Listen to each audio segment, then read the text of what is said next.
tem que fazer uma pequena saidinha, porque o cara vem pegar o carro aqui, eu tô sozinho em casa e não tem ninguém, aí eu preciso fazer um negócio no carro, porque tem que levar aí uma pessoa no sábado e tô com um problema no carro, então não tem ninguém aí, então vocês vão me desculpar que eu só vou entregar a chave. Então, pessoal, é o seguinte, o nosso grupo chama-se GEPAD. GEPAD originalmente é a abreviatura de agricultura familiar e agricultura familiar e desenvolvimento rural. O nosso grupo surgiu em 2005 e em 2015 ele sofreu uma mudança importante. Essa mudança foi uma mudança de enfoque, né, e uma mudança, inclusive, de incorporação de uma nova área temática. Então, hoje o grupo se chama, mantém-se o acrônimo, né, GEPAD, mantém-se, porque a gente não quis mexer, mas ele se denomina atualmente Grupo de Estudos e Pesquisas em Agricultura, Alimentação e Desenvolvimento. Nós tiramos o familiar e tiramos o rural, porque as mudanças que houve foi justamente na tentativa de sairmos um pouco do nosso enfoque sobre agricultura familiar, que não desapareceu, que continua, né? E ao mesmo tempo não nos fixarmos exclusivamente no rural. A segunda mudança. E a terceira mudança, acho que é a mais significativa, é a incorporação da área temática da alimentação. Tema este que a gente já vem trabalhando bastante tempo. Eu, inclusive, criei uma disciplina aí aqui na URGS, né, tanto nos dois programas de pós-graduação. Inicialmente ela era um tópico especial, eu ofereci pela primeira vez, se eu não me engano, em 2009, 2010. Chamava-se Tópico Especial em Sociologia da Alimentação. Hoje ela é uma disciplina formal da grade do programa de pós-graduação em Sociologia, e ela já deu, digamos assim, a primeira cria, essa Sociologia da Alimentação, porque já fazem 2 anos que eu e o Mike já estamos oferecendo também a disciplina Sociologia do Comer, que surgiu a partir daí dos estudos sobre alimentação e a prática do comer, alimentação fora do lar, hábitos alimentares e coisas desse tipo, né? Eu vou depois falar um pouquinho mais sobre a área da alimentação, que na minha opinião é o grande foco, é o grande driver dos estudos e pesquisas atualmente sobre a ruralidade. O surgimento, eu vou um pouco primeiro falar talvez eu fale, primeiro um pouco de quem é o grupo, né? Na verdade, talvez eu remeta o nome dos integrantes, né? Eu vou abrir aqui o site do GEPAD. E no site, eu estava com ele aberto aqui, no site do GEPAD estão todos os pesquisadores. Nós temos uma separação por pesquisa. A nossa equipe é formada por pesquisadores, estudantes e colaboradores. Pesquisadores são todos os integrantes que já estão doutorados, não necessariamente são professores da URGS, né? Mas que mantém conosco uma forte interação. O pesquisador mais recente que nós incluímos é o professor Everton Piccolotto, da UFSM.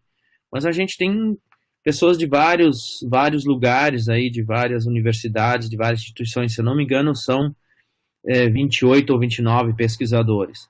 E depois temos, né, eu sou atualmente, estou o coordenador, né?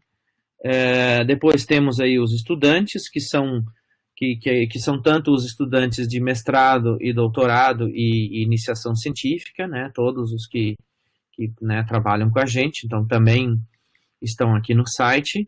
E, finalmente, os colaboradores, né, que são outros pesquisadores que já passaram pelo grupo, que estão, mas que continuam tendo conosco uma interação, né? Então, estão todos no site aí, se vocês, né, rolarem e tal.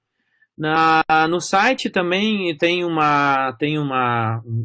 pequeno texto lá sobre o que nós somos, né, a nossa identidade, né, e basicamente o que vale aqui, né, mencionar é o fato de que a gente nasceu como um grupo de pesquisa dentro do PGDR, né, e nascemos no ano de 2005, né, quando a gente organizou aquilo que é, digamos assim, a landmark do GEPAD, que são os colóquios, né? Colóquio Agricultura Familiar e Desenvolvimento Rural.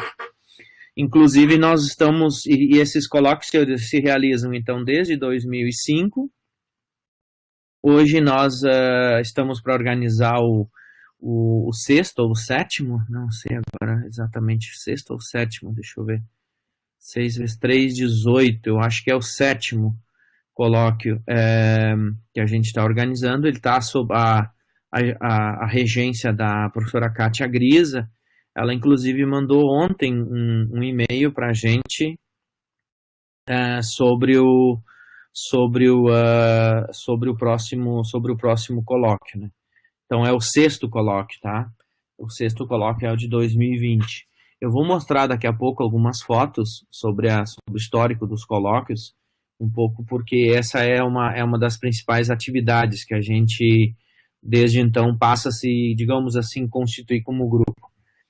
Bom, o começo do grupo se deveu ao fato de que, naquela época, eu trabalhava com o professor Flávio Sacco dos Anjos, da UFPEL, e nós tínhamos um projeto de pesquisa financiado pelo CNPq e depois pelo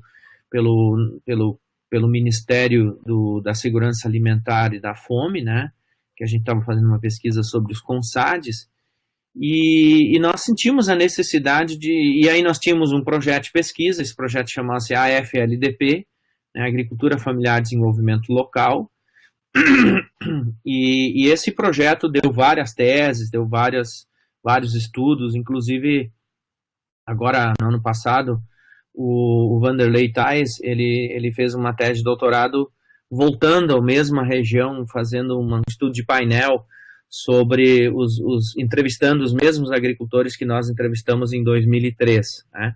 Para quem não sabe, ou para quem talvez não se lembre nesse momento, o PGDR nasce em 1998, né, como um upgrade do então programa de pós-graduação em economia agrícola, né.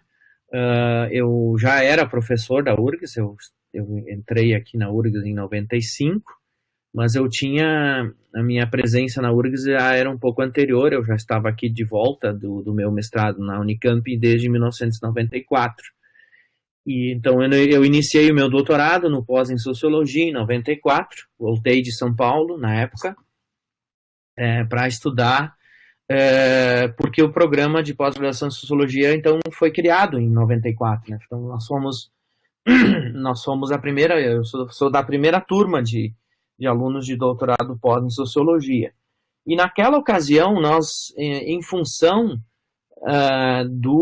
da Conferência da ONU de 92, nós organizamos na URGS em 94 uma grande conferência chamada Conferência de Desenvolvimento e Meio Ambiente, inclusive da qual resultou um livro, né, que foi organizado aí naquela época por 2 professores e que foi um dos primeiros livros da série Estudos Rurais, né?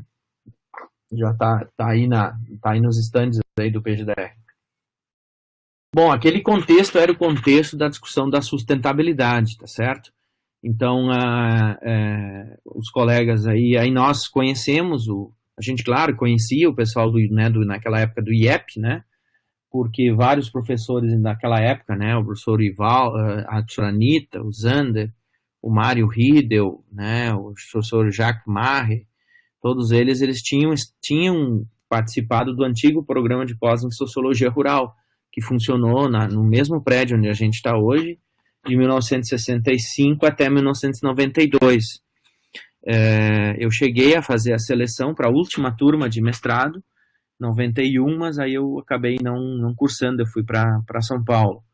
esse programa de pós em Sociologia Rural foi incorporado pelo pós em Sociologia, e aí os professores foram para o campus, né? Aí quando a gente criou o PGDR, só 6 anos depois, os professores acabaram voltando para ter sala e para trabalhar, né, no IEP, né? Em grande medida porque o IEP tinha perdido vários professores por conta de aposentadoria na época, né? O Fernando Henrique Cardoso, que era o presidente naquele momento, ele tinha feito uma reforma da Previdência que trouxe sérias ameaças, e eu sei que o IEP ficou com 3, 4 professores na época, e não era mais viável continuar com o programa, né? E nós, né, eu digo eu, Zander, a Anitta, Ivaldo, Fandinho e outros professores lá no campus, a gente estava à procura de um espaço para criar um programa de pós-graduação ligado à temática da sustentabilidade. E então, bom, para encurtar a história disso, resultou que a gente voltou pro IEP e aí constituímos o pós em desenvolvimento rural como um desdobramento da economia rural. Nos primeiros anos ainda nós tínhamos 2 áreas de concentração, uma economia rural para que os alunos pudessem terminar suas dissertações. E logo depois, já então, em 98, nós começamos só com o mestrado, em 2003 a gente já começou com o doutorado. Então, o GEPAD nasce nesse contexto. Assim, quando eu entrei eu fui um dos criadores do PGDR, né? Quando eu entrei no programa, eu disse eu tinha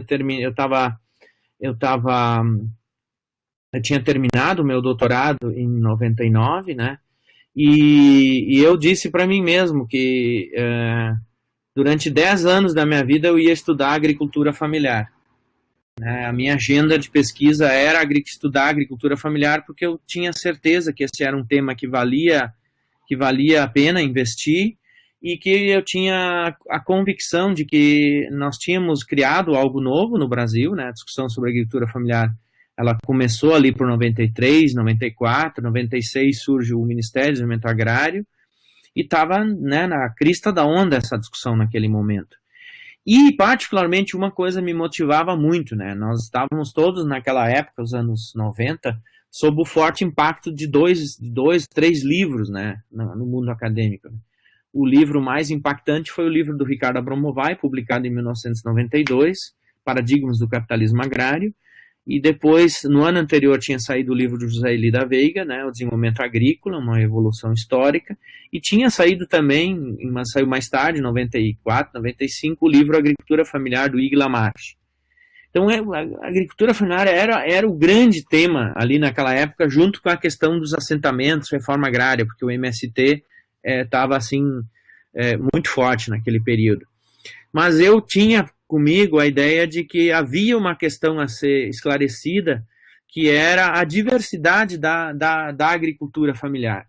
Né? A criação do conceito, da noção de agricultura familiar, havia sido feita pelo movimento político, né, dos sindicatos, da CONTAG, e depois aí de alguns mediadores, né, como o Deser, o Walter Bianchini, tiveram um papel muito importante nisso, juntamente, é claro, com pesquisadores como, por exemplo, esse grupo que fez o estudo FAO-INCRA, né, que saiu publicado em 94, né, que foi um relatório, né, que acabou dando toda a conformação daquilo que vieram a ser as principais políticas para a agricultura familiar durante todos os últimos 20 anos. Se vocês forem ler aquele documento, ele é assim ele é o documento que dá as dicas para todas as outras políticas que foram feitas. Só um pouquinho, acho que chegou o cara aqui.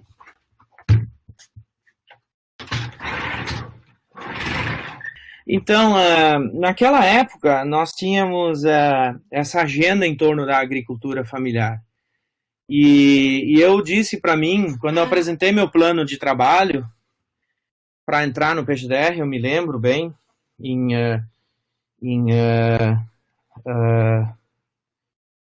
nem me lembro disso, porque nem apresentei plano de trabalho, porque eu era dos professores desde o começo ali, que estava discutindo. Mas o que que... Ah, tá, eu me lembro, foi o seguinte, foi em 2003, quando a gente criou o doutorado, aí cada professor tinha que apresentar uma proposta pro programa de doutorado. E a minha proposta é uma disciplina, naquela época eu dava a disciplina de teorias do desenvolvimento agrário, né? E o foco era a discussão de o lugar da agricultura familiar no desenvolvimento do capitalismo. Então, aí isso coincidiu com dois projetos que a gente conseguiu financiamento do CNPq, um deles e o outro do Ministério, e aí surgiu esse grupo de pesquisa em torno aí desse projeto, a FLDP. Então, nós tínhamos aí reuniões desse grupo, e desse grupo fazia parte, já na época, o Marcelo Conterrato, né? O Paulo Niederle e a Kátia Grisa eram alunos do Flávio em Pelotas, na época, eles já faziam parte lá como bolsista de iniciação científica, mas comigo aqui trabalhava o Guilherme Radonski, trabalhava o Marcelo Conterrato, quem mais? E uma série de outros aí que eu não me lembro agora de todos eles. Então, o Emanuel, o Márcio, depois o Miguel Perondi também, e uma série de outros. Então, o que eu aprendi, né, naquele momento? Eu aprendi, bom, a temática da agricultura familiar passou a ser importante, né, para mim, pessoalmente, me esforcei para estimular.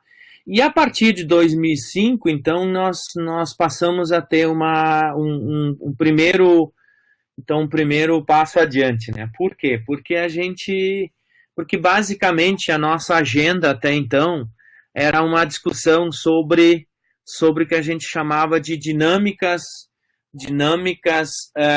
regionais da agricultura familiar. A gente tinha um projeto, nós tínhamos levantado dados sobre 4 diferentes regiões do estado, e uma questão era importante para nós naquela época também era a questão da pluriatividade.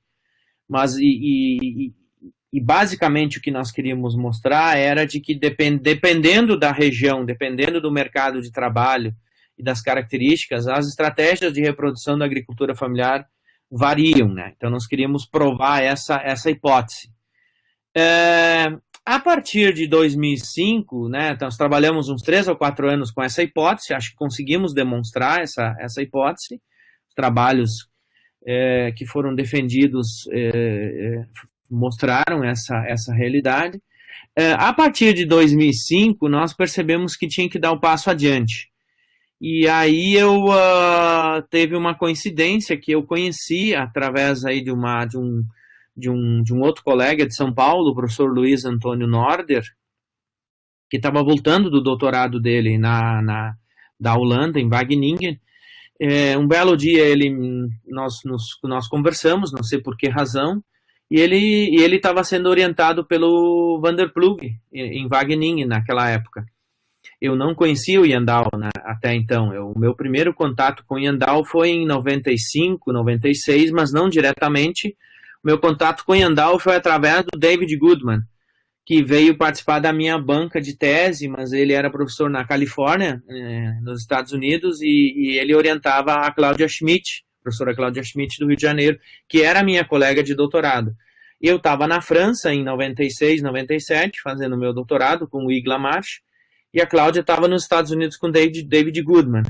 Eu não estava me dando muito bem com o Hugues Lamarche, porque ele tinha uma perspectiva teórica diferente da minha, e a Cláudia não estava se acertando muito com o David Goodman. O que aconteceu? Eu acabei dialogando com o David Goodman através da Cláudia, e o David depois veio em 1999 para a minha banca de defesa de tese, que foi um orgulho muito grande para mim.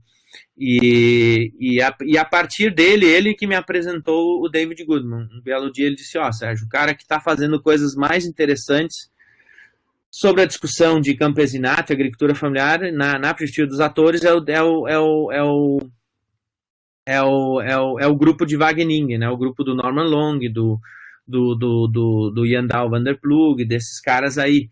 Porque fora disso tem, né, o Chanin já tinha se aposentado, o Theodor Chanin, né, já tinha se aposentado, O pessoal das SOAS da Inglaterra estava trabalhando naquela abordagem, continuava trabalhando naquela abordagem leninista, né, do Henry Bernstein, que eu tinha sempre um apreço, sempre tive um apreço, mas eu nunca consegui ficar muito confortável. Então a minha grande inquietação como sociólogo era essa, né? Eu era e ainda sou um marxista, né? Mas eu não sou um marxista ortodoxo e nem leninista, né? Eu me considero um marxista, eu me considero um herdeiro da abordagem marxiana do marxismo, ou seja, do próprio Marx e particularmente numa perspectiva ontológica do Marx, né? Que faz um diálogo com o Georgi Lukács, né? O segundo Georgi Lukács da ontologia do ser social e das abordagens mais acionistas, especialmente, por exemplo, a do Edward Thompson, né? Do E.P. Thompson. Então, essa é a abordagem, né? Então, uma ideia de dar valor, dar protagonismo às estruturas sociais, mas não esquecer e não fazer pouco caso do papel dos agentes, da agência. Então, quando eu descobri, através desse contato com o Norder, o Van der Ploeg, e através dele eu tive contato com o Norman Long, e o Long estava escrevendo o principal livro dele na época, que é esse aqui. Vou mostrar para vocês esse livro aqui, A Sociologia dos Atores Sociais, né? Sociologia del Desarrollo, uma perspectiva orientada aos atores. Esse livro saiu em 2000 em inglês e em 2006, essa é uma versão espanhola que eu comprei no México. Para mim foi assim o achado, assim. Então, e aí o Viandal veio para o Brasil a convite do Norder, veio para, na época, Maringá. O Norder era professor em Maringá, hoje ele trabalha em São Paulo, numa universidade, eu acho que em São Carlos. E aí eu escrevi eu me lembro, a minha sala era onde hoje é a minha sala, ainda a minha sala, a sala do lado do professor Eduardo, e a outra sala onde tem outros professores ali, eu acho que o professor Glauco, tudo aquilo ali era uma sala só, era a minha sala ali.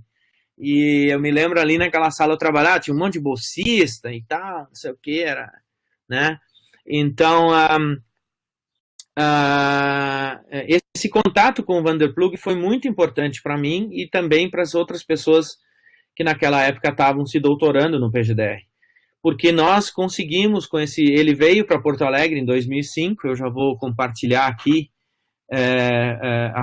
algumas imagens do primeiro colóquio. Então, quando ele concordou em vir,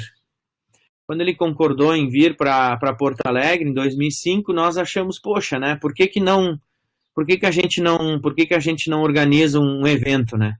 Aí todo mundo pode perguntar, por que a palavra colóquio, né? Eu não sei por quê, mas eu particularmente eu sempre gostei dessa coisa aí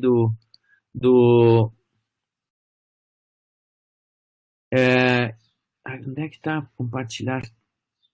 Parar de compartilhar a webcam. Fechar a apresentação. É no íconezinho de mais. Sim, isso, já vi. Carregar uma apresentação. Apresentação, fechar, confirmar como apresentar. Uau, confirmar aqui, vamos ver. Onde é que tá? Carregar uma apresentação, mas eu já fiz isso, já. Procure ou arraste. Tá aqui. Ok. Agora achei. Esquema aqui.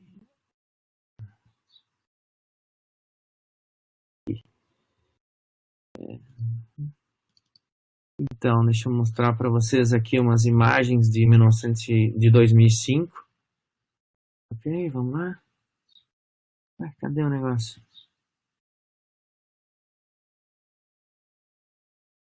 Não tá abrindo aqui.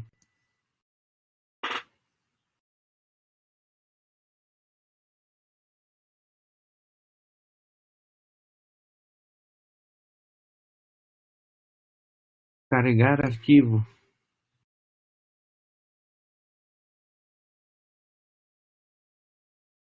Apresentação. Essa pessoa que estava me comentando aqui diz o seguinte: carregar arquivo tá 3 pontinhos. Quer dizer que ele está carregando ainda? Isso, provavelmente está carregando ainda. Ai, meu Deus, mas é muito devagar esse negócio aqui. O Zoom e outros programas são muito mais rápidos. Não tem algum botão que confirma? O sistema mudou há pouco Tem tempo, um, então tem não tenho um, certeza tem um de Vzinho, aqueles ali, tem um permitir download da apresentação. Ué, mas não tá abrindo aqui. Não tem uma opção de enviar? Tem. Ah, tá, agora sim. Vamos ver. Convertendo arquivo. E como não está em PDF, ele vai converter agora dos slides para o PDF. Porque o sistema MConf só aceita PDF. Ah, tá, ele passa tudo para PDF. Isso. Tá, então. Bom, desculpa aí, pessoal, mas esse MConf aí, depois de vir tantos problemas, eu mantive-me longe dele. Eu uso o Zoom para minhas aulas e o Loom, que eu faço minhas gravações. Olha aí, não abre, bicho. Convertendo arquivo, ele está convertendo ainda. Ai, então, não sei se eu continuo. Bom, vamos ver aqui, deixa eu falar. Quando ele decidir que converteu, daí a gente vê aqui. Então, o GEPAD nasce mesmo, então, em 2005, com essa vinda do Vanderplug. Então, na verdade, foi a confluência de 3 coisas, eu diria assim. Primeiro, essa minha agenda pessoal de dizer assim, pô, eu vou trabalhar durante 10 anos sobre agricultura familiar. Então, desde que eu entrei no PGDR, eu sempre trabalhei com essa ideia de que e quem foi me orientando, quem trabalha comigo, sabe um pouco disso, assim. Eu aprendi na minha formação acadêmica que um pesquisador, ele precisa ter uma agenda, precisa ter uma questão de pesquisa que ele quer trabalhar. Por exemplo, eu tinha essa questão sobre agricultura familiar, depois eu passei a me interessar sobre a questão de desenvolvimento rural, e hoje eu estou interessado em mercados, são agendas, né? Então, esses projetos, então, assim, eu selecionava alunos, aceitava orientandos com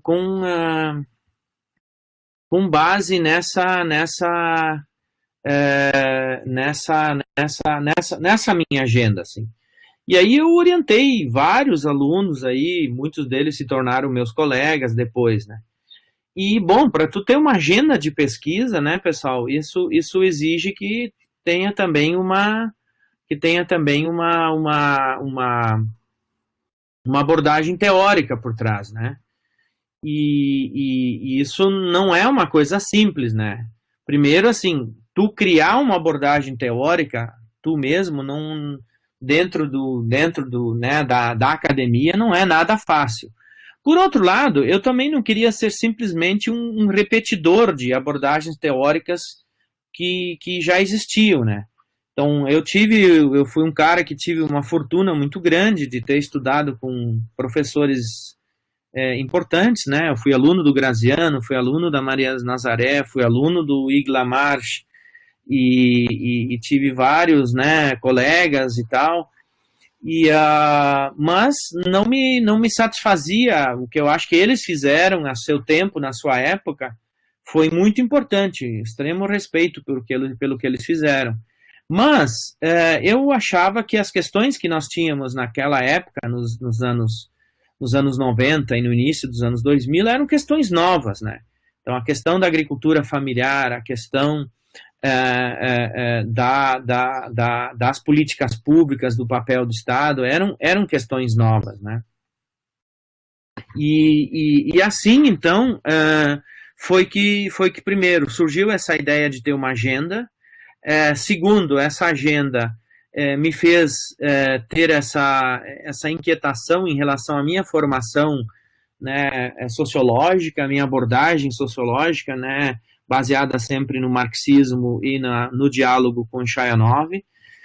e depois, quando eu comecei a fazer pesquisa sobre agricultura familiar, eu comecei a perceber que, né, as abordagens marxistas, tipo Harriet Friedman e Chayanov, Chanin, não davam conta, não eram suficientes para essa abordagem. Precisava algo mais, precisava algo novo.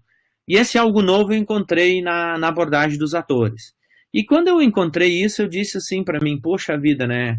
Comecei a ler primeiro o texto, aquele do Van der Ploeg, né, a mercantilização da agricultura. Quando aquele texto caiu a gente já trabalhava com aquele texto, né, antes do Van der Ploeg vir, mas a gente não conhecia outras coisas dele. Então aquele texto para nós assim foi muito marcante, porque era aquilo que a gente enxergava, né, a mercantilização da agricultura.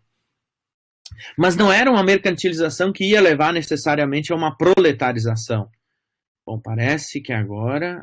finalmente. Então, não era uma proletarização que ia levar uma... Esse aqui é o nosso novo logo, né? Aqui, né? E aqui estão as primeiras imagens.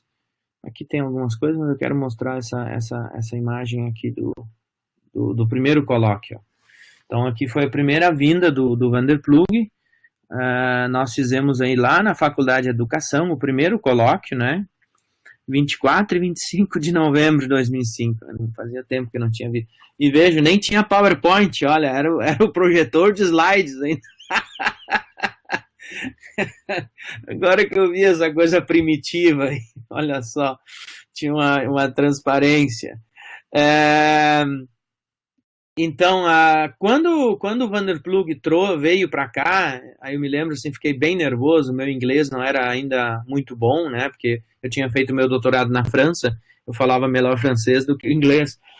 Aí, um sábado de tarde, né, assim, o Van der Ploeg estava em Maringá, assim, no hotel, né, daí eu liguei para ele, disse, professor, nós gostaríamos que o senhor viesse para cá e tal. A gente não tem muito dinheiro, mas a gente consegue uma passagem, daí o PGDR pagou a passagem, sou grato até hoje, de Maringá para Porto Alegre, e acho que de Porto Alegre para São Paulo, daí ele foi embora, né? E aí o Van der Ploeg veio e trouxe consigo uma pilha de livros, assim, né? Todos os livros que eu disse, se o senhor tinha dito para ele, né? Eu nem sei se tinha e-mail já naquela época, eu tinha escrito para ele trouxe os livros, aí, poxa, aí assim, aí foi muito interessante, e aí, de fato, nossa turma aqui, né, nós nos debruçamos, e aí que criamos o grupo. Aí, nesse momento, já em 2005, acho que já estavam aqui o Paulo Nidro e a Kátia, eles tinham vindo fazer o mestrado aqui, os dois vieram trabalhar comigo. A Kátia fez a dissertação dela sobre autoconsumo, nos quatro regiões. O Paulo fez um estudo sobre mercantilização e livelihoods em Salvador das Missões. E o Marcelo estudou o Alto Uruguai. O Márcio Gazola estudou também o Alto Uruguai. E quem é que mais?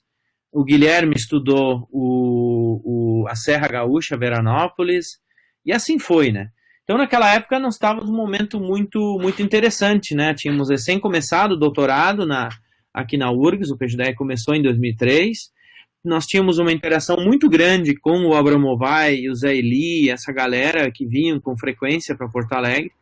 Eu não quero deixar de comentar também que naquela época o professor que tinha um papel muito importante no PGDR era o Zander Navarro, né? Depois teve alguns problemas aí, ele acabou saindo do programa, né? E era muito bom naquele momento, assim, eu lembro com saudades daquela época, né, do início do PGDR, do início do nosso grupo. Então estávamos ali, assim, né, com aquele monte de livros do Van der Ploeg e tentando, na verdade, procurar uma outra abordagem, uma abordagem não determinista, uma abordagem que ajudasse a resolver o que eu sempre chamei na minha tese de professor titular, eu chamei de o problema da estrutura versus da agência. Então, ou da relação micro-macro, né? O macro, enfim, era a estrutura e o negócio dos atores. Então, de fato, para nós, ter tido esse contato com o Vanderplug, ter trazido ele, foi muito mais do que trazer um palestrante. Foi, na verdade, trazer alguém que foi importante para uma agenda. E, de fato, eu acho que o GEPAD, se ele deixar algum legado teórico, vai ser o legado de ter introduzido no Brasil a agenda da análise de atores sociais, da abordagem de atores ou do approach, né, teórico dos atores. O Vanderplug era um cara desconhecido no Brasil, ninguém citava ele, o Norman Long também, né? E na Europa e no mundo eles são pessoas muito, muito reconhecidas, né? Então a gente começou com um pequeno grupo de estudo de pessoas que estavam naqueles 2 projetos, esses que eu citei, tinha mais outros, eu não me lembro, né? De todos, talvez me desculpem aí, né? Eu me lembro que o Miguel Perondi estava, depois veio o Emanuel, veio o Márcio Melo, veio o Márcio Gazola, já estava aqui, eu não me lembro todo mundo, era uma galera grande, e era muito bom, porque eram pessoas extremamente talentosas, pessoas extremamente desprendidas, né? Tinha um monte de bolsista em iniciação científica, né? O Abel Cassol era, não, ou antes do Abel, quem é que era minha bolsista? Tinha o Igor Teixeira, foi um período, depois tinha o Leonardo Coppi.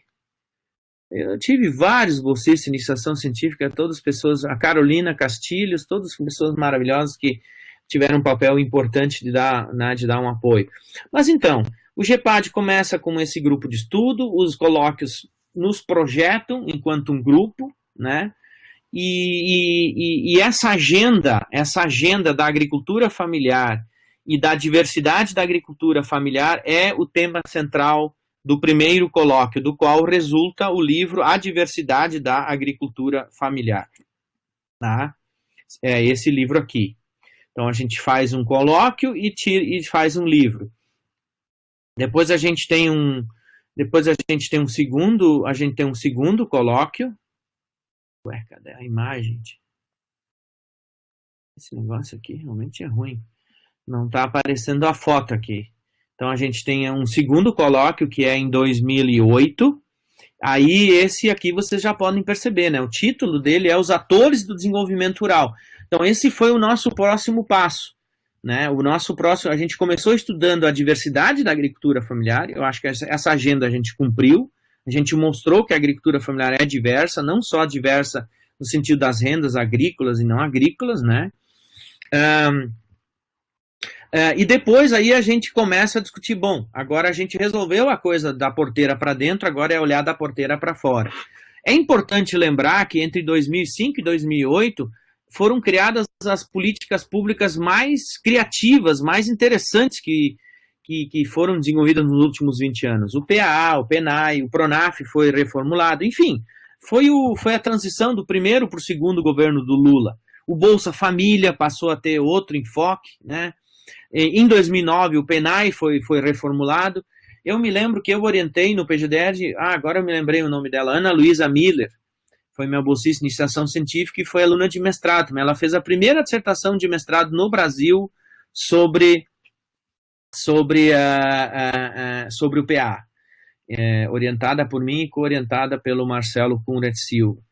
Então, em 2008 nós já tínhamos crescido enquanto grupo, e essa agenda da agricultura familiar desloca-se para o desenvolvimento rural.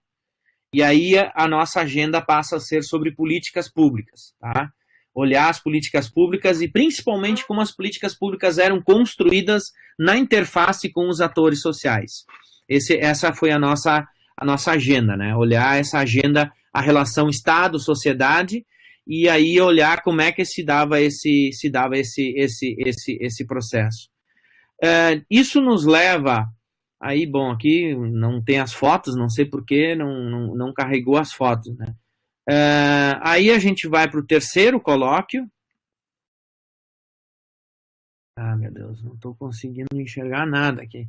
Então, o segundo colóquio tem uma foto aqui, tem aqui uma foto bem interessante, a foto da professora Nazaré, estava aqui, né? O terceiro colóquio foi em 2011, e o terceiro colóquio teve como tema já a temática dos mercados, né? mercados e agricultura familiar. É por isso que a gente, deixa eu voltar aqui, é por isso que a gente fez o livro, né, um e-book, né, e depois desse e-book saiu também esse outro livro, que é um livro que a Flávia, esqueci a Flávia depois, a Flávia entra um pouco depois no grupo, né. Uma característica do grupo é a seguinte, pessoal, eu fui o professor que criei o grupo e tal, mas o GEPAD sempre teve a participação de doutorandos e alunos do PGDR, da Sociologia, e até mesmo de fora, né, orientados por outros professores. Eu nunca limitei, nunca teve, né, houve certo momento em que outros professores participaram, né, mas a participação deles, enfim, né, acabou, cada um, né, foi caminhando para um lado e tal, né. Então, e mais adiante, aí sim, já em 2011, 2012, então alguns desses colegas que tinham sido professores, que tinham sido doutorandos, já tinham sido contratados como professores, e eles passaram a atuar como membros pesquisadores. Então, eu acho assim que a nossa discussão interna sobre um grupo de porque o GEPAD hoje ele é de fato um grupo de pesquisa, né? Mas ele até 2012, 2013, na verdade eu acho que ele era muito mais um grupo de discussão, né? Um grupo de discussão, a gente tinha discussão de textos, a gente fazia discussão dos projetos dos alunos, a gente fazia discussão de livros, né? E fazia reuniões, quando era o ano de organizar o evento, a gente fazia reuniões para organizar o colóquio. E no meio disso tudo a gente fazia também muito churrasco, né? Uma das coisas que o GEPAD sempre fez bem foi fazer churrasco, né? A gente fez muito churrasco e comida aí na sala de reuniões aí do PGDR, né? Então, aí a nossa agenda se deslocou para os mercados em 2011, disso saiu um livro importante, que foi esse livro de capa vermelha, né? De capa vermelha. Aí tem um aspecto importante. Eu fui fazer um pós-doc em 2008, 2009, eu fui para a Inglaterra, para o Reino Unido, né? Eu fiquei lá com o professor Terry Marsden, e justamente para estudar desenvolvimento rural. Então a nossa agenda no PGDR era desenvolvimento rural, política de desenvolvimento rural. Eu peguei uma época muito boa, né? Porque o Brasil todo estava discutindo desenvolvimento rural, os europeus estavam discutindo desenvolvimento rural.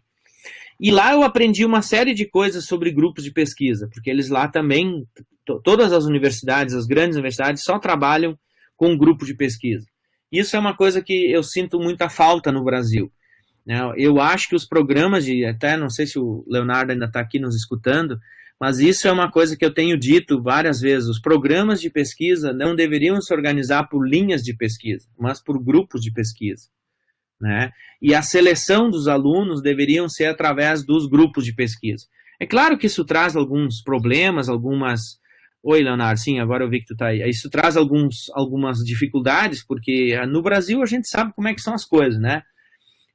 As pessoas sempre lembram nos anos 60, no Brasil, quando nós tínhamos aqui no Brasil o esquema das cátedras.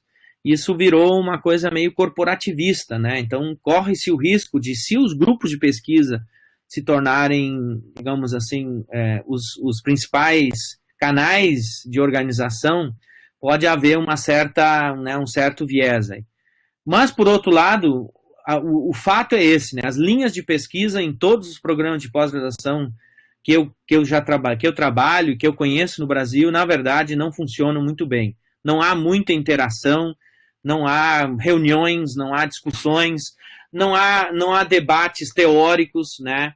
Então isso acho que eu aprendi muito isso em Cardiff, e aprendi também depois em 2015, 2016, que eu fui fazer um segundo pós-doutorado também em Londres, onde o pessoal trabalha da mesma forma.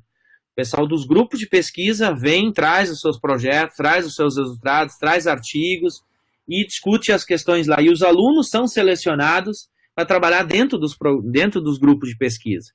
Isso cria uma coesão maior, né, e mecanismos de coerção, né, e coordenação, e também de ajuda mútua maiores.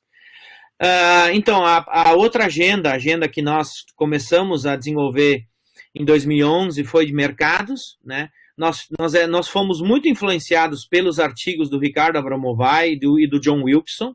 O John Wilson publicou um livro na série Estudos Rurais cujo título é Mercados e Valores, né?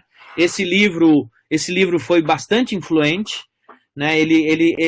Naquela época, né, o Ricardo Abramovay, o John Wilson, mas na época vivia Cecil Rhodes, né, a Marie-France Garcia e alguns outros autores internacionais. A sociologia econômica, de um modo geral, ela estava ganhando fôlego no Brasil.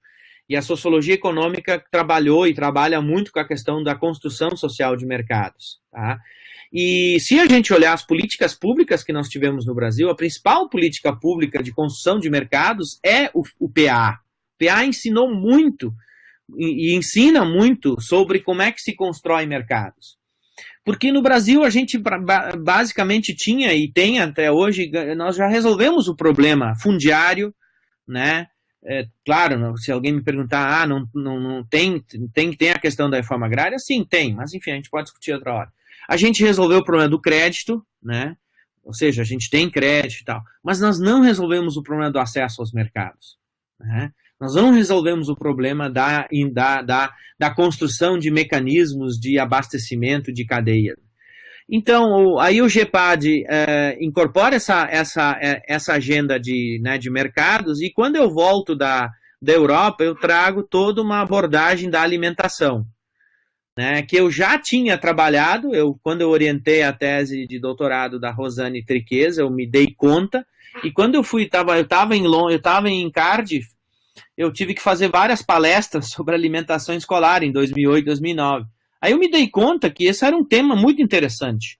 Quando eu voltei, comecei a trabalhar sobre alimentação escolar. Orientei várias teses e tal.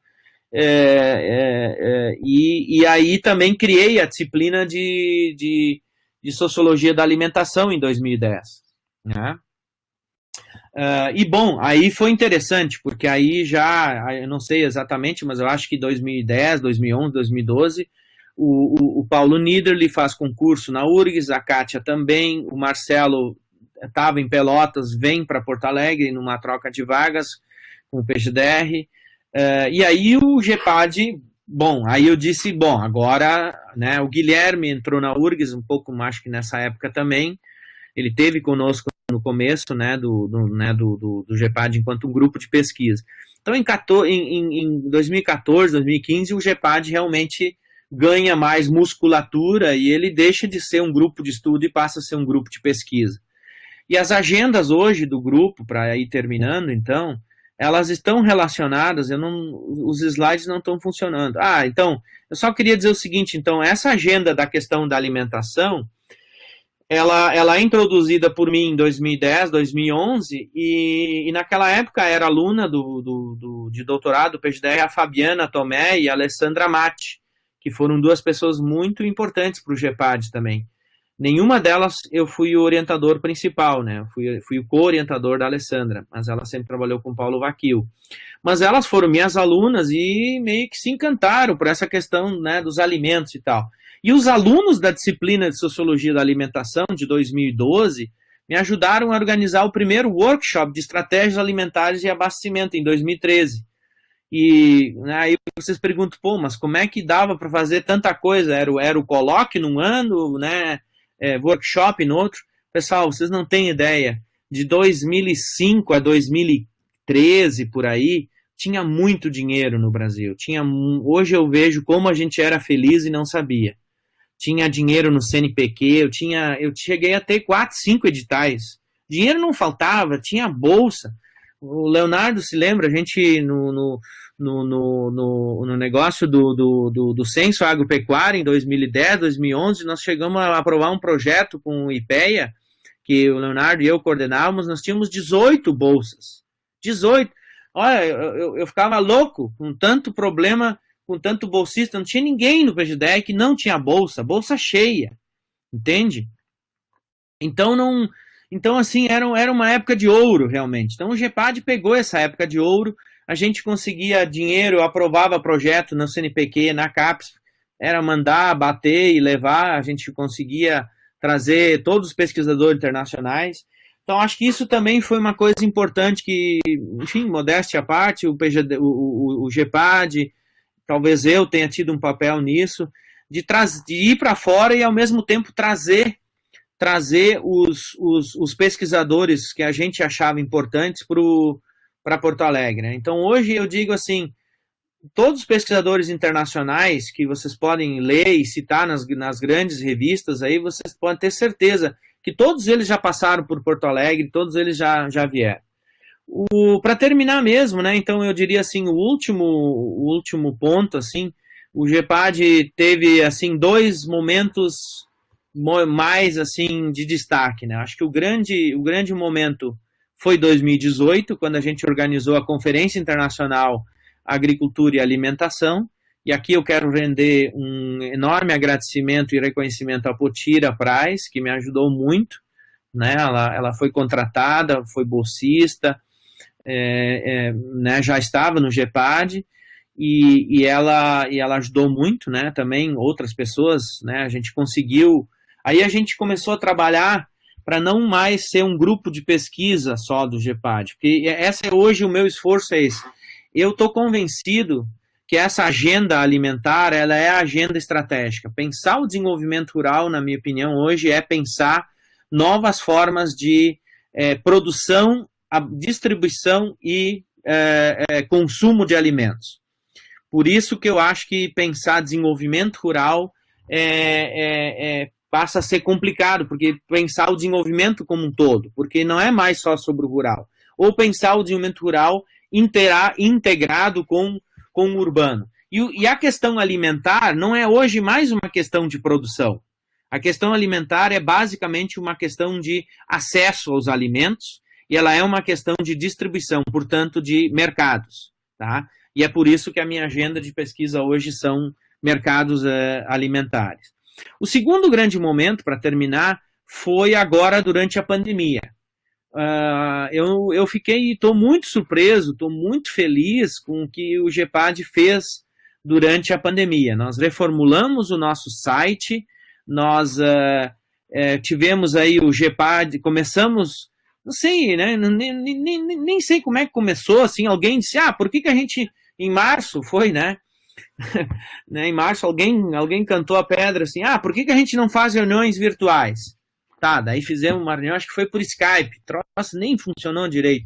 Aí alguém me falou desse tal de Zoom. Aí eu usei o Zoom, uma vez de esse negócio é bom, comprei a licença do Zoom. Pô, daí a gente começou a organizar reuniões semanais, toda terça-feira, de final de março até agora, setembro, não, foi outubro, meados de outubro, nós tínhamos reunião toda semana, toda terça de tarde, das 14 até as 5 horas da tarde. No começo nós fizemos uma série de artigos, todo mundo escreveu artigo chamado GEPAD em Quarentena. Depois a gente começou a fazer palestras e apresentar resultados de pesquisa. E por último a gente começou a convidar pessoas externas. E o grupo cresceu muito, a gente hoje tem, nem sei exatamente quantas pessoas, né? Porque a gente tem 3 níveis que a gente atua, né? O nosso grupo assim mais fechado é o grupo do site, né? Mas a gente não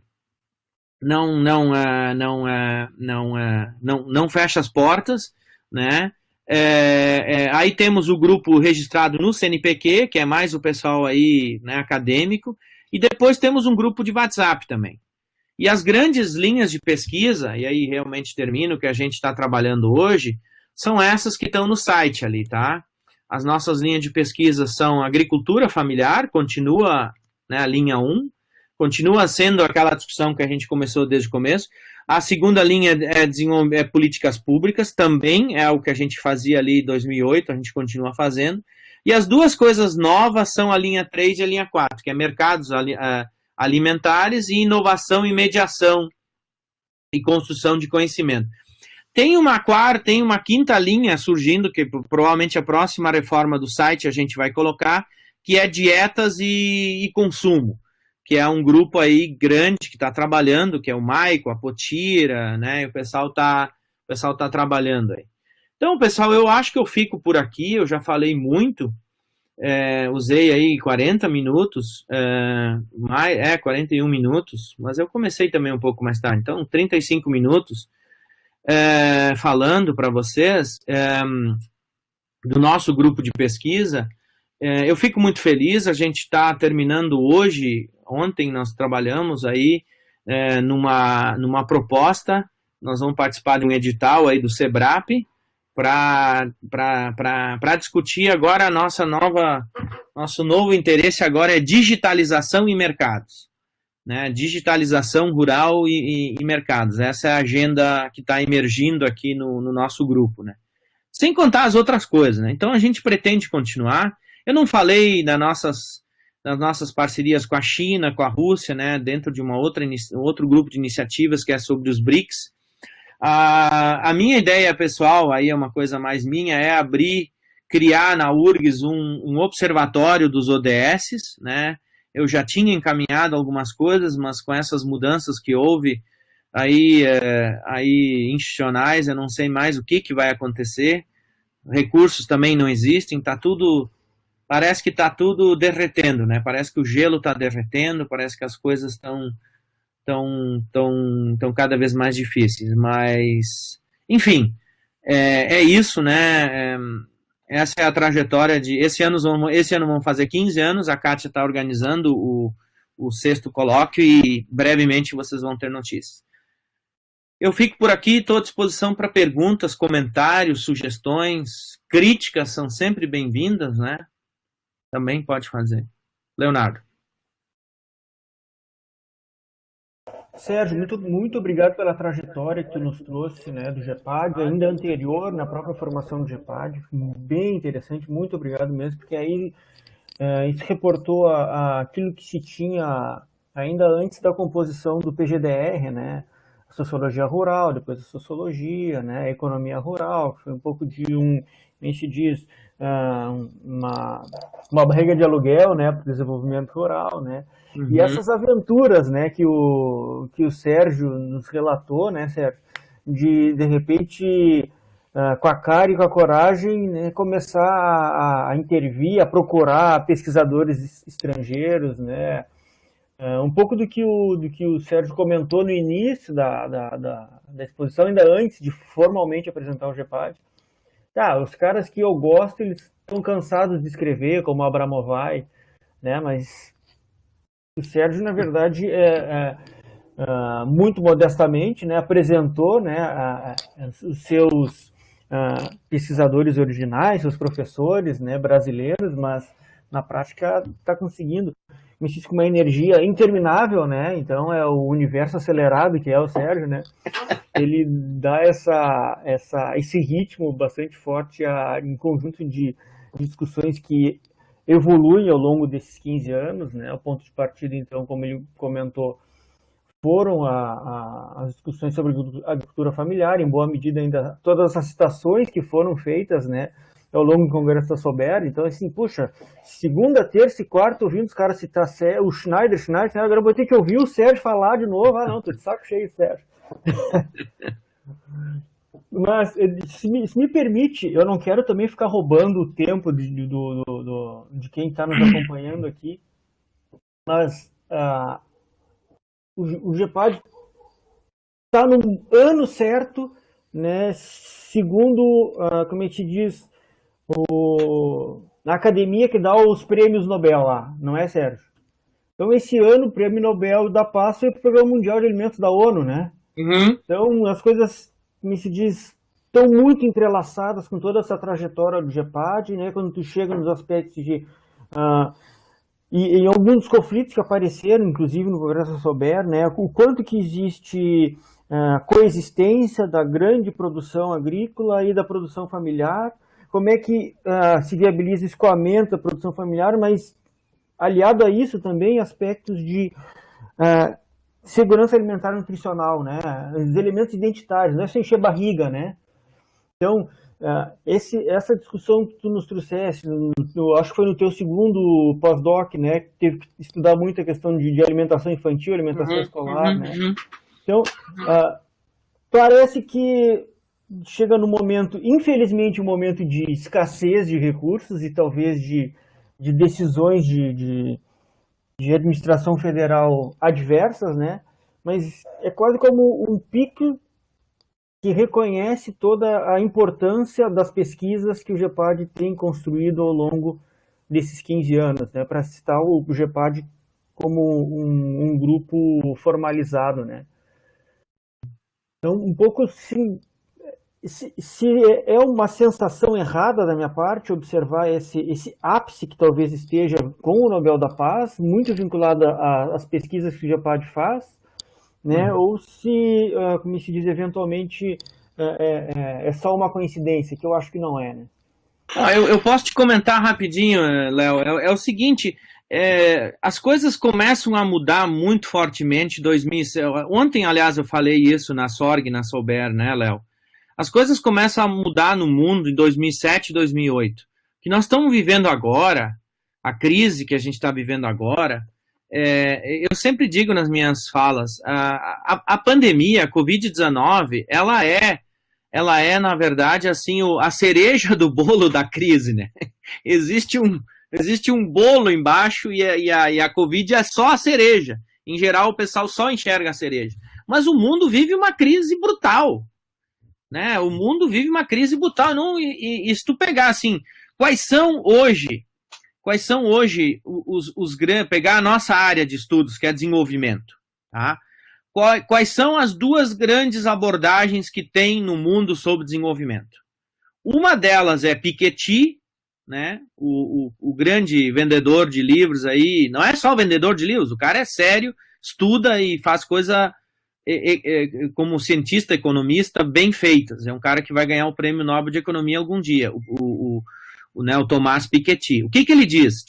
O capitalismo em 100 anos só fez concentrar a riqueza, entendeu? Tá, alguém pode dizer sim, isso aí não é nada de novo. O Marx, todos os grandes economistas já tinham dito que a tendência do capitalismo é centralização e concentração do capital. Ok, só que o problema é o seguinte, a desigualdade é tão brutal, que o capitalismo vai sofrer aquilo que tu é economista, sabe, né, Léo? Que vai ter uma crise de realização. Porque o Marx já dizia, a realização da mercadoria é quando ela é consumida. Hoje nós temos uma população enorme no mundo que não tem dinheiro para comprar nada, né? É desempregado, é pobre, é isso e aquilo. A segunda grande abordagem que é a grande temática aí da moda é a questão da sustentabilidade, né? Assim chamada, né, Green New Deal, né? Que é o pessoal que está trabalhando com isso, né? Bom, eu não desconheço que existem outras abordagens, né? Como por exemplo os pós-desenvolvimentistas, com toda a narrativa desconstrucionista do desenvolvimento. Mas quem pensa o desenvolvimento vai pensar nesses dois paradigmas, aí, o paradigma do Piketty e o paradigma da sustentabilidade.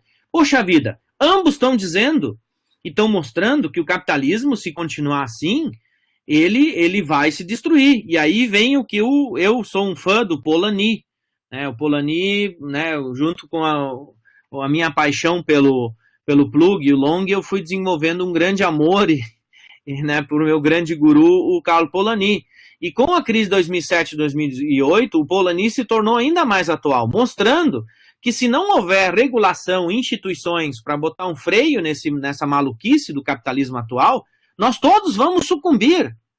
O capitalismo vai matar a si mesmo, entende? E é isso que está acontecendo. O capitalismo está destruindo o meio ambiente, está destruindo os consumidores, né?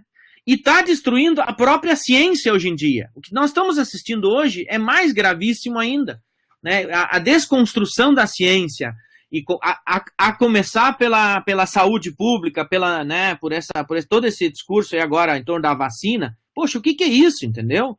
sabe? Então isso está nos levando a essa crise brutal, né? E essa temática dos alimentos é uma porta de saída, porque através dos alimentos tu pode resolver problemas de sustentabilidade. Nós não podemos continuar mais produzindo da mesma forma que estamos, por uma razão muito simples: o planeta não aguenta, né? Em segundo lugar, não é necessário mais ter tanta produção. Então, Leonardo, o que eu acho que a gente descobriu, eu mesmo fico, cada um de nós no GEPAD tem a sua abordagem, mas eu, por exemplo, eu estou convencido que o argumento muito forte que tem para discussão no Brasil é o seguinte: o mundo não precisa de aumentar a produção. É uma falácia dizer que a gente precisa produzir mais alimentos para matar a fome no mundo. Não, já existe comida suficiente. O que não tem? O que não tem é cuidado com o desperdício, porque em torno de 27% que se produz se desperdiça, e, em segundo lugar, não tem distribuição. Não tem distribuição, porque as pessoas não têm renda para comprar comida. Então, a discussão da distribuição, né, de alimentos e novas estratégias de abastecimento, que não vai ser pelos supermercados, também não vai ser só pela feirinha do bairro, nós vamos ter que achar outras maneiras. E aí, Léo, estão surgindo novas coisas. Qual é a novidade mais disruptiva que a gente está vendo? A internet, o celular, a digitalização. Está abrindo uma enorme janela de oportunidades para conectar produtor com consumidor, para fazer com que novos modelos de negócios na agricultura possam se tornar viáveis, né? E isso abre, por exemplo, uma agenda que eu pessoalmente estou interessado, aí não é uma agenda do GEPAD, mas enfim, como eu sou do GEPAD, que é a agenda do cooperativismo, né? Que a gente está apostando pesado também, né? Que não dá para esperar que essas coisas vão se resolver individualmente, isso vai ser através da ação coletiva. E tudo isso, Léo, daí para terminar mesmo o meu comentário, combina com, na verdade, o interesse da ONU e das suas agências internacionais, e uma delas é o Programa Mundial de Alimentos, na questão da sustentabilidade e da Agenda 2030. Se tu olhar os 17 objetivos do milênio, os 17 objetivos do desenvolvimento sustentável, né, os 17 objetivos da Agenda 2030, 7 deles estão diretamente ligados à agricultura e alimentação. Entendeu? Então, para mim, essa vai ser a agenda do futuro. Né? E, inclusive, uma hora dessa, a gente pode fazer uma discussão dentro do PG10 sobre isso, como é que o nosso programa se posiciona, como é que a gente se conecta com essa discussão, enfim, né? Também estou aqui só sugerindo, né? Mas é isso que está movendo. E é claro, né? Isso está gerando demanda, está gerando pessoas que querem pensar diferente e que querem, ao mesmo tempo, ter alternativas, elas têm que se preparar. Então, a gente está, acho que, fazendo um pouco isso, né? Dando argumentos para quem quer questionar, digamos, o modelo convencional, que é só mais do mesmo, que é o produtivismo. Né? Eu não gosto de usar muito essa palavra, porque fica um pouco, acho que está desgastado, o agronegócio. Para mim, agronegócio não tem nenhum problema. Os agricultores familiares também são parte do agronegócio, ou pelo menos parte deles, né? E quem não faz negócio, né, não vai para frente, porque negócio não é capitalismo, negócio é relações de troca, entendeu? Então, essas são as questões com as quais a gente está trabalhando e a gente está interessado. Então, já deixo o convite aqui, se houver pessoas que estão nos ouvindo, que queiram dialogar com a gente, tudo bem, querem participar das atividades do grupo, não tem nenhum problema, né? Talvez eu não falei ainda, né? A gente faz um sistema de, digamos assim, de triagem para as pessoas participarem, porque, em primeiro lugar, não dá para botar todo mundo, não dá para abrir a porta, porque o nosso critério é que a pessoa que entra no GEPAD, que ela ajude o grupo. Bom, como ajudar vai depender muito dela, das suas possibilidades e tal. E não é necessário que seja orientada por algum dos professores do GEPAD, absolutamente não, né? A gente tem total liberdade para isso e tá tudo tranquilo, tá? Bom, deve ter outras pessoas que querem se manifestar. Se deixar eu falar, daí eu não paro mais, né? Obrigado, Sérgio. Ó, vamos ouvir, ver se tem mais alguém que esteja desinibido o suficiente para usar o microfone, né? É.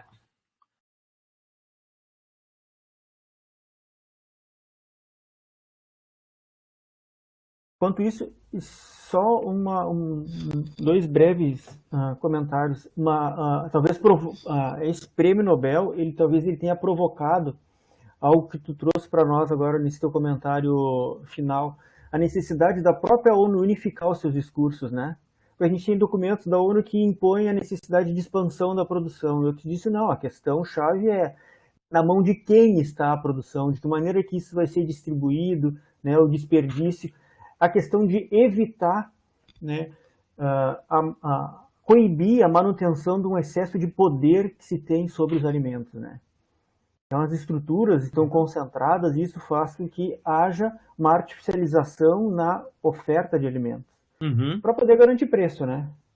Já que o próprio documento, acho que o documento da OCDE, né, para 2029, mostra que existe uma tendência à queda de preços das commodities, né? Pensando no sentido bem genérico. E a segunda observação só é essa, a questão de que as chances que a conectividade estão dando para aproximar ou para reaproximar produtores de consumidores. A ideia das cadeias curtas que também foi objeto de algumas dissertações e teses dentro do grupo, né, Sérgio? Isso. Eu acho que há grandes desafios. Ontem apareceu, a gente já fez essas, na verdade ninguém sabe muito bem. Se a gente soubesse, né, venderia a saída, né?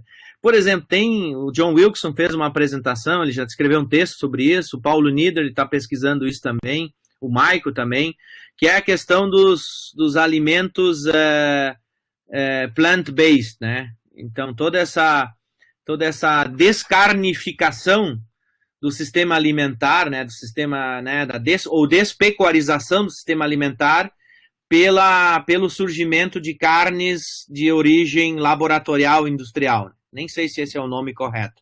Há uma expectativa de que ali por 2030, 2035, 30% da carne a ser consumida na forma de hambúrguer e outros, especialmente aí por essas redes de fast food, não vai mais ser de origem animal, né? Por quê? Porque as empresas estão sendo refratárias, porque elas vão ter que pagar pesados custos aí por causa da emissão de CO2, e elas não querem ser acusadas de comprar carne que vem de áreas de desmatamento, né? Então, essa é uma tendência.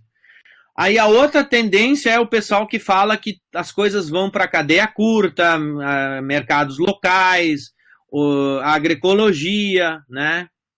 Tem essa discussão. Tem o pessoal resignado, que acha que não vai mudar nada, que vai continuar, que é soja e pá, que é frango e não sei o quê, entendeu? E aí, bom, para onde vai a coisa? Eu realmente não sei, entendeu? Talvez não seja nenhuma das três, seja alguma coisa no meio, né, no meio disso tudo, né? O fato é que nós estamos vivendo num processo de transição. Há um processo de transição em curso, entende? E esse é, para mim, o ponto da questão, né? E em processo de transição, tu pode ter vários caminhos, né? Eu estava pensando outro dia, assim, né? Eu acho que... E aí, nesse momento de transição, é que essa janela de oportunidade da digitalização, com a tecnologia 5G que está chegando aí, ela vai ser revolucionária. Então, eu estava pensando outro dia que talvez a gente esteja hoje, 2020, 2021, 2022, num momento mais ou menos parecido que a gente estava ali por 95, 97, 98, que, aliás, um pouquinho mais tarde, acho que 2005, 2006, quando foi a questão dos transgênicos. Te lembra, Léo? Quando né, o Brasil, o Rio Grande do Sul, começou a plantar soja transgênica com semente Maradona, eu me lembro que o José Bouvet veio aqui, daí eles ocuparam uma fazenda, era a época dos fóruns sociais mundiais, né? E aí o que aconteceu, né? Ao invés da Embrapa, né, entrar na produção de transgênicos e manter uma tecnologia nacional, né, o que acontece? Hoje está na mão de uma única empresa, né? O né, o glifosato e o Roundup está na mão da Monsanto e da Bayer, entendeu? Que cobram royalties pesados. Então, se a gente continuar nesse esquema, pode ser que amanhã ou depois essas carnes e outras elas vão estar na mão da Amazon, né, ou na mão do iFood, entendeu? Enquanto que outras tecnologias poderiam ser, outras estratégias de uso da digitalização poderiam emergir, né? Por exemplo, né, tecnologia, né, aplicativos que sejam mais flexíveis, mais próximos para os agricultores, resolvendo problemas de mercados locais, né, de feiras, entende? Então, a extensão rural, ela tá num divisor de águas, ela tá no meio né, do oceano, assim. É o Moisés no Mar Vermelho, assim, se abrindo. A extensão rural precisa urgentemente repensar o seu lugar. E aí vem a pergunta, que eu acho que, Léo, para nós aqui, tá, esse pessoal que está nos ouvindo aqui, que tipo de pessoa, de recurso humano nós estamos formando? Né? Que tipo de aluno de graduação, que tipo de mestre, que tipo de doutor nós temos que formar para esse contexto, para esse cenário que vem aí pela frente? Isso é uma coisa que me preocupa muito, entende? Eu tenho só uma certeza, não é mais aquele profissional dos anos 70, anos 80, aquele cara que vai lá e faz assistência técnica, que vai fazer difusão de tecnologia. Seus agricultores vão mandar embora logo, os agricultores estão, tá tudo no celular deles lá, até hoje, lagarto, eles botam a foto, o aplicativo já diz qual é a variedade do bicho lá, né? Por outro lado, também não vai ser aquele, na minha opinião, aquele agente, aquele mediador, né, que se coloca no mesmo nível do agricultor e que às vezes até vai lá e vai aprender com o agricultor. Eu vejo, com todo respeito, assim, eu falo para vocês, pessoal, tem muita gente interessada em agroecologia, em agricultura orgânica, em outras técnicas, né? Mas às vezes, e aí o pessoal vai para o meio rural e vai dialogar com os agricultores e o pessoal sabe menos do que os próprios agricultores. O cara sai dali, o que o agricultor fala? Bah, mas esse cara não sabe nada, ele não vai me ensinar nada.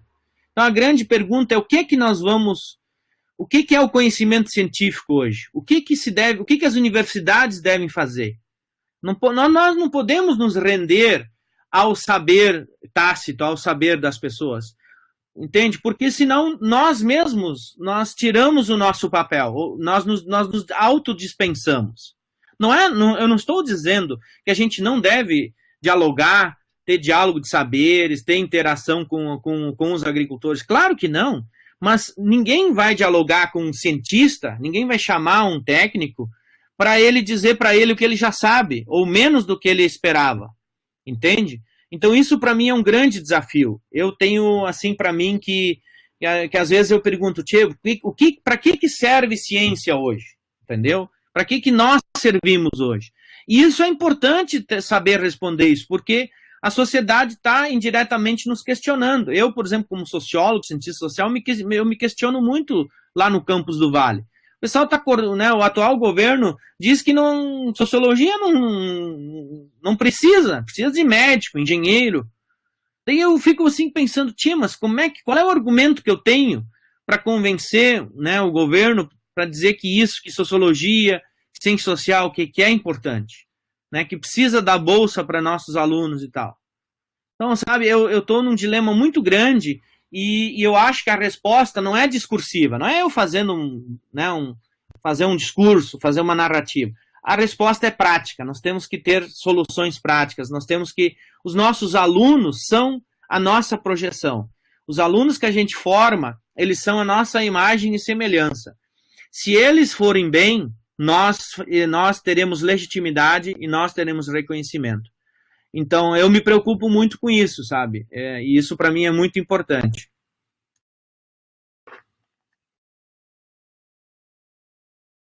Muito obrigado, Sérgio. De fato, a gente tá nessa cruzada agora, né?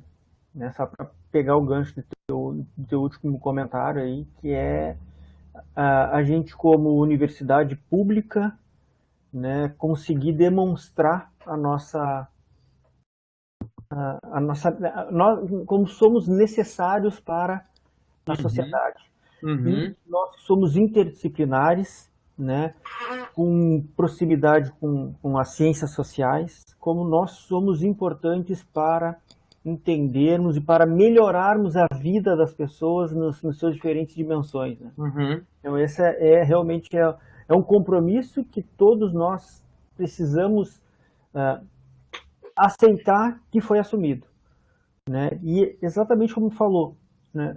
Bom, os discentes que verdadeiramente vão conseguir mostrar que pós-graduação, como por exemplo a UPGDR, é uma pós-graduação bem sucedida, né? Então esse é um elemento chave, né? E obrigado pelo grifo que tu faz em relação a essa necessidade, né, de reflexão e de execução mesmo, né? Uhum, uhum. É isso. Tem algum aluno aí que vocês acham? O que o pessoal de fora tá ouvindo? Tenho curiosidade de ouvir. Que é aquela coisa, né, Leonardo? Quando tu dá uma palestra e ninguém faz uma pergunta, tu fica apavorado, fica pensando, bah,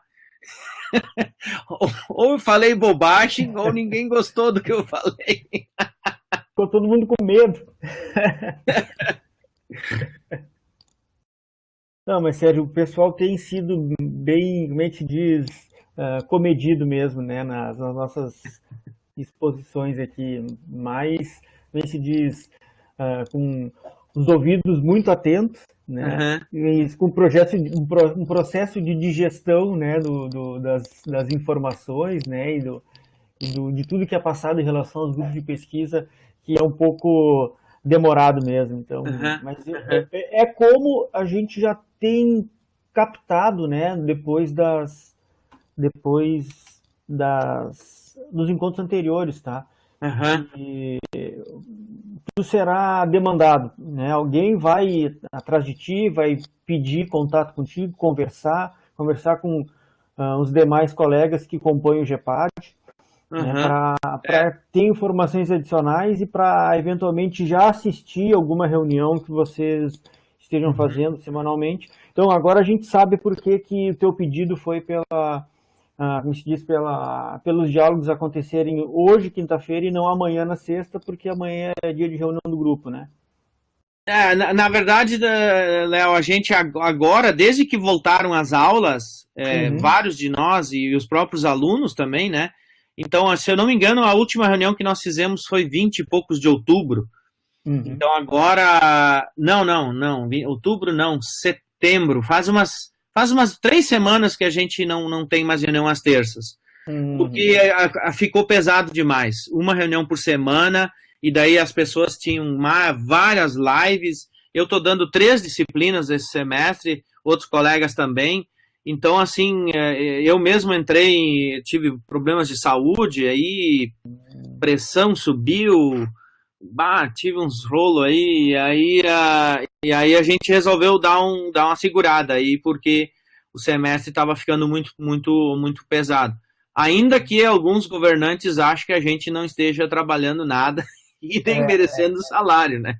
É isso mesmo. Eu estou vendo aqui agora na sala de bate-papo, o Léo, várias pessoas estão comentando. Sim.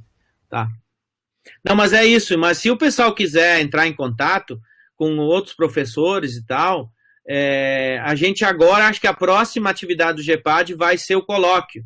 A Kátia está fazendo contato com os palestrantes, vai ser uma coisa expedita, rápida. Eu acho que é questão de 2 tardes, nós estamos fechando aí os convites. Então a gente vai anunciar e tal, né? E aí, enfim, aí estão todos convidados. Tá, então deixa eu ler aqui também.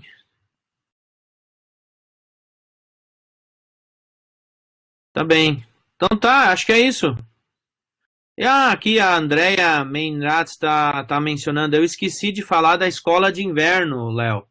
Nós fizemos também, além de tudo, nós ainda fizemos a primeira experiência esse ano, a primeira escola de inverno, que funcionou super bem.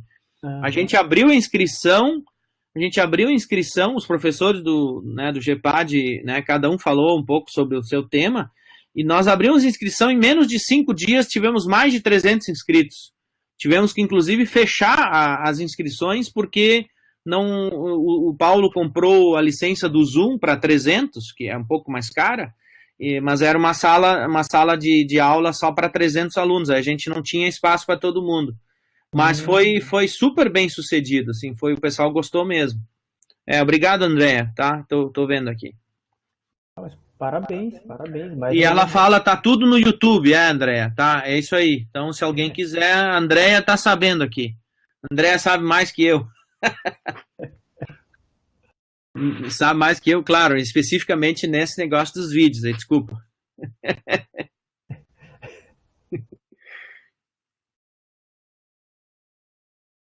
Mas Sérgio, tá tudo bem contigo então agora? Eu não sabia eu tive uns problemas. Sim, eu tive uns problemas. Eu pensei que não ia cair nessa, mas entrei. Tive um estresse, sei lá, estresse é uma coisa incrível. Eu não sou um cara